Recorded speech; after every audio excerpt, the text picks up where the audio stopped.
Sir ಇದೇ ಈ terrorist ವಿಚಾರಕ್ಕೆ ಸಂಬಂಧಪಟ್ಟಂಗೆ ಇದು ಕಾಂಗ್ರೆಸ್ ಬಿಜೆಪಿ ಮಧ್ಯೆ ಸಾಕಷ್ಟು ಟ್ವೀಟ್ ವಾರಗಳು ನಡೀತಾ ಇದ್ವು. ನಿನ್ನೆ ಮೋದಿಯವರ ತಲೆ ಇಲ್ಲರದ ಒಂದು ಫೋಟೋನ ಅಂಟಿಸಿ ಕಾಂಗ್ರೆಸ್ ಟ್ವೀಟ್ ಮಾಡಿತ್ತು, ಇವತ್ತು ಅದನ್ನು ಡಿಲೀಟ್ ಮಾಡಿದೆ. ಎಲ್ಲ ಅದೊಂದು ಕಡೆ ಈ ಕಾಂಗ್ರೆಸ್ಗೆ ತಿರುಗುಬಣ ಆಗ್ತಾ ಇದಾವೆ ಇಂಥವೆಲ್ಲ. ನೋಡಿಯಪ್ಪ, ಸೋಷಿಯಲ್ ಮೀಡಿಯಾದಲ್ಲಿ ಯಾರು ಮಾಡ್ತಾರೆ ಏನು ಅಂತ ಗೊತ್ತಿಲ್ಲ, ಅವೆಲ್ಲ ಮಾಡಕ್ಕೆ ಹೋಗ್ಬಾರ್ದು. ಗೊತ್ತಾಯ್ತಲ್ಲ, ನರೇಂದ್ರ ಮೋದಿ ಅವ್ರದ್ದು ಮಾಡಬಾರ್ದು, ಇನ್ನೊಂದಿಬ್ಬರದ್ದು ಕೂಡ ಮಾಡಬಾರ್ದು. ಗೊತ್ತಾಯ್ತು, ಯಾರ್ದು ಮಾಡಬಾರ್ದು. ಸ್ವಾತಂತ್ರ್ಯ ಇದೆ ಅಂತೇಳಿ ನಮಗೆ ವಾಕ್ ಸ್ವಾತಂತ್ರ್ಯ ಇದೆ, ವ್ಯಕ್ತಿ ಸ್ವಾತಂತ್ರ್ಯ ಇದೆ ಅಂತ ಏನೆಲ್ಲ ಮಾಡೋಕ್ಕಾಗಲ್ಲ.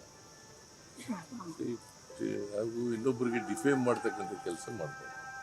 ಇನ್ನೊಂದು ಈ ವಿಚಾರದಲ್ಲಿ ಈಗ ರಾಜತಾಂತ್ರಿಕ ನಡೆಯನ್ನ ಕೇಂದ್ರ ಸರ್ಕಾರ ಇಟ್ಟಿರುವಂಥದ್ದು. ಒಂದ್ ಕಡೆ ಏನಾಗಿದೆ, ಪಾಕ್ ಪ್ರಜೆಗಳು ಇಲ್ಲಿ ವಾಸ ಮಾಡ್ತಾ ಇರುವಂಥದ್ದು, ಇಲ್ಲಿ ಜನ ಅಲ್ಲಿ ವಾಸ ಮಾಡ್ತಾ ಇರುವಂಥದ್ದು, ತಾಯಿ ಮಕ್ಕಳ ಅಗಲಿಸುವಂಥ ಕೆಲಸಗಳು ಎಮೋಷನಲಿ ಬಹಳ ಜನರಿಗೆ ಒಂಥರ ಇದಾಗ್ತಾ ಇದೆ. ಕೇಂದ್ರ ಸರ್ಕಾರ ಏನು ತೀರ್ಮಾನ ಮಾಡ್ತದೆ ಅದಕ್ಕೆ ನಾವೆಲ್ಲ ಬೆಂಬಲ. Thank you sir.